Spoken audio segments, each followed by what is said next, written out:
सुकन्या समृद्धि योजना में हुए नए बदलाव, क्या कहते हैं नए नियम और कैसे करेंगे आपको प्रभावित। नमस्कार दोस्तों, स्वागत है आपका हमारे जीआरटी बिजनेस यूट्यूब चैनल पर, जहां हम आपको वित्त और निवेश से जुड़ी ताजा और महत्वपूर्ण जानकारियां देते हैं। आज के इस वीडियो में हम बात करेंगे सुकन्या समृद्धि योजना एसेस रेट में हुए हालिया बदलावों के बारे में। भारतीय सरकार ने हाल ही में इस योजना में कुछ नए नियम लागू किए हैं, जिनका जानना आपके लिए बेहद जरूरी है। तो चलिए जानते हैं इन नए नियमों के बारे में और ये कैसे आपके इन्वेस्टमेंट को प्रभावित करेंगे। सुकन्या समृद्धि योजना एसेस क्या है? सुकन्या समृद्धि योजना भारत सरकार द्वारा बेटियों के भविष्य को सुरक्षित करने के उद्देश्य से शुरू की गई एक छोटी बचत योजना है। इस योजना के तहत माता पिता या अभिभावक अपनी बेटी के लिए खाता खोल सकते हैं और नियमित रूप से इसमें इन्वेस्ट कर सकते हैं।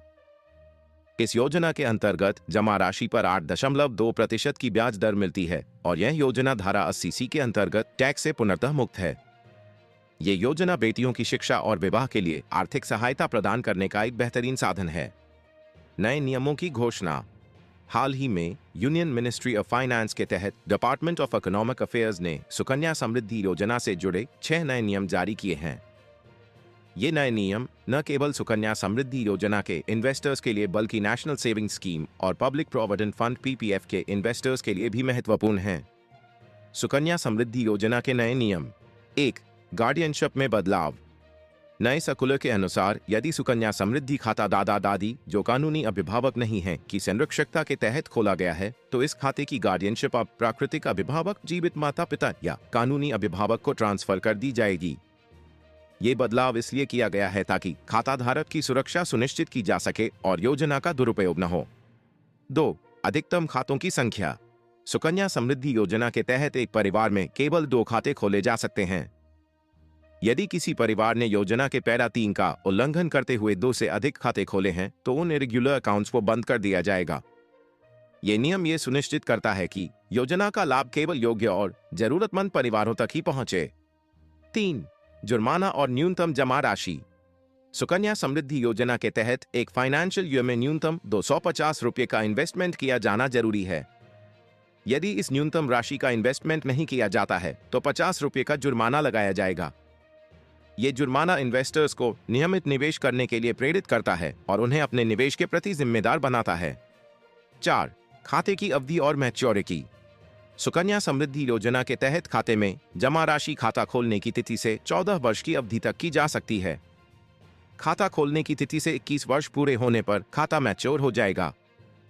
लेकिन अगर खाता धारक का विवाह 21 वर्ष की अवधि पूरी होने से पहले हो जाता है, तो खाते का परिचालन उसकी शादी की तिथि के बाद नहीं किया जा सकेगा। 5. आंशिक निकासी की सुविधा। सुकन्या समृद्धि योजना के अंतर्गत हायर एजुकेशन और विवाह के उद्देश्य से पार्शियल विथड्रॉयल की सुविधा दी जाती है। ये सुविधा खाताधारक की जरूरतों को पूरा करने के लिए प्रदान की गई है, ताकि उन्हें अचानक आने वाली आर्थिक आवश्यकताओं के लिए परेशान न होना पड़े।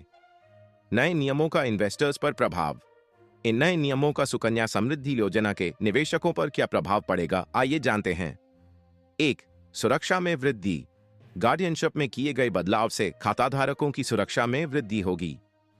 ये सुनिश्चित करेगा कि खाते की देखरेख सही हाथों में हो और इसका दुरुपयोग न हो।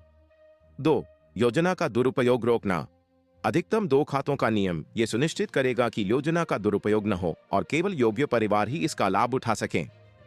इससे सरकार को भी योजना को सही ढंग से संचालित करने में मदद मिलेगी। 3. रेगुलर इन्वेस्टमेंट की प्रेरणा। न्यूनतम राशि और जुर्माना का नियम इन्वेस्टर्स को नियमित निवेश करने के लिए प्रेरित करेगा। यह उनके निवेश को सुरक्षित और समय पर बढ़ाने में मदद करेगा। 4. वित्तीय सुरक्षा। खाते की अवधि और मैच्योरिटी के नियम इन्वेस्टर्स को वित्तीय सुरक्षा प्रदान करेंगे। इससे खाताधारकों को यह सुनिश्चित होगा कि उनका पैसा सही समय पर सुरक्षित रहेगा और उन्हें समय पर पेंशन जैसी सुविधाएं मिलेंगी। 5. शिक्षा और विवाह के लिए आर्थिक सहायता। आंशिक निकासी की सुविधा से खाताधारक अपनी शिक्षा और विवाह के लिए समय पर आर्थिक सहायता प्राप्त कर सकेंगे। इससे उन्हें भविष्य की योजनाओं को आसानी से पूरा करने में मदद मिलेगी। निष्कर्ष। दोस्तों, सुकन्या समृद्धि योजना में किए गए इन नए बदलावों से न केवल इस योजना को और भी सुरक्षित और लाभदायक बनाया गया है, बल्कि यह सुनिश्चित किया गया है कि इसका लाभ केवल योग्य परिवारों तक ही पहुंचे। अगर आप भी इस योजना में निवेश करते हैं या करने की योजना बना रहे हैं तो इन नए नियमों को ध्यान में रखते हुए अपने निवेश की योजना बनाएं। अगर आपको यह वीडियो जानकारीपूर्ण लगा हो तो इसे लाइक और शेयर जरूर करें। हमारे चैनल को सब्सक्राइब करना न भूलें ताकि आप भविष्य में भी ऐसी ही महत्वपूर्ण खबरों और विश्लेषणों से जुड़े रहें। धन्यवाद। जीआरटी बिजनेस यूट्यूब चैनल खबरों का स्रोत समाचार एजेंसियों, जनमत और अन्य सार्वजनिक स्थानों से प्राप्त करता है। हम पूरी कोशिश करते हैं कि यह सारांश और रिपोर्टिंग सटीक और सत्यापित हो, लेकिन हम किसी भी विवाद या त्रुटि के लिए जिम्मेदार नहीं हैं। हमारा उद्देश्य जनमत को जानकारी प्रदान करना है।